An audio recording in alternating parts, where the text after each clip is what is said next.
Hello viewers and welcome to another session of Autodesk AutoCAD. Today we will try to learn a new command which is called as Revolve command, and with the help of that we will create a pillar that will be used for decorative purposes, and we will display it near the entrance. First, let's see the concept of Revolve. Here we are in the front view. Make sure that the coordinates are also in front.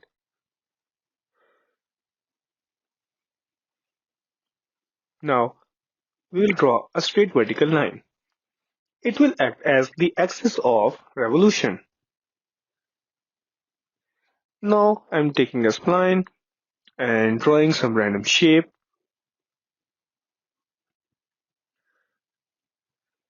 Now here is the fun part. First, we will access the revolve command. Now we have to select the objects to revolve. This is the object to revolve. Now we have to give the axis. So here we have the axis. Now we have to degrees, how much angle that we want to be revolved. 360 degrees is full, 180 is half, 90 is quarter, and similarly it goes on. This is half revolved. If we have to create a pillar, it will be 360 degrees. First, we will take the line starting from this point, and that will end till the base. Now, in order to create a pillar, we will start with a polyline. Let's go left 10 inches, then up 5 inches, then towards right. And now here we can end this command.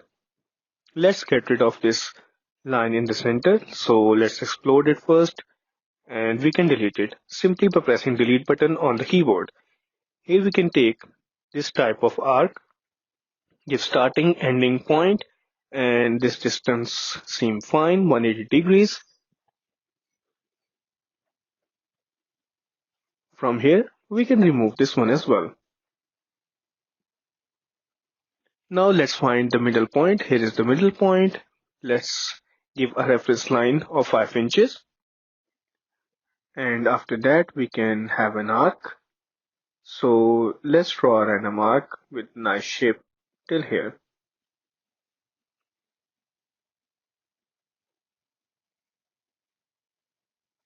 Now it is up to us. We can remove that reference line or just keep it, but we have to make it a polyline first. So let's join them by using the J command, and they are all one body, one object like this. Now we can mirror it. So let's use the mirror command. Select this line, press enter key, and now we have to give the axis, and these are the axes. We don't want to erase the source, we want to have both of these. So here we go. Now we can explode. So we can get rid of these lines, and after that we can select both of them together, and this is the perfect shape that we can get till now. Now we are going to select all of these lines together and then join them using the J command. This is the body that needs to be revolved. So let's use the revolve command. REV, select this body, press enter key or space bar, and then we have to give these axes from top to bottom, and the degree is 360 degrees because pillar is completely filled like this. Now we can create patterns on it. We can create small rectangular bars and then have a polar array, remove that material using subtract command, and there are a lot more things that can be done. But for now it was just for learning purpose. So let's create some space here, say 25 inches circle. We can extrude it Go all the way down until 6 inches. Now we can subtract it. Let's select all the slabs one by one. These were created earlier. Now select this one and it's gone. Now we can place our pillar in this position. Before that, I'm making a union to make things easier. Next time when we select them, they are selected all together. It will help us when we will be applying some materials. Now once the pillar is selected, I will use the move command. Now I will take it from this point and then place it here. First I will place in a random position and then I can do a further clearance like this. Let's hide these for now, and with the help of top view I can easily relocate it at a convenient point.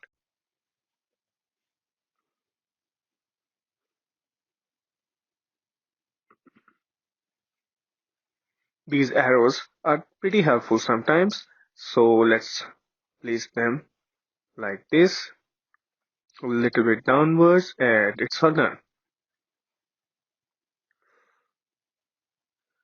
After that, we can end the object isolation to have a clear view.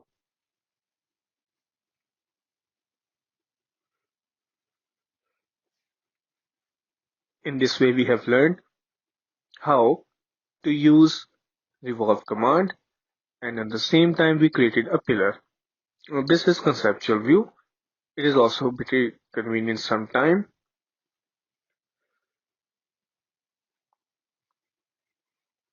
Well, for now, that's all. So let's save the file as lecture number 15 because we were doing all of these changes in lecture number 14 file.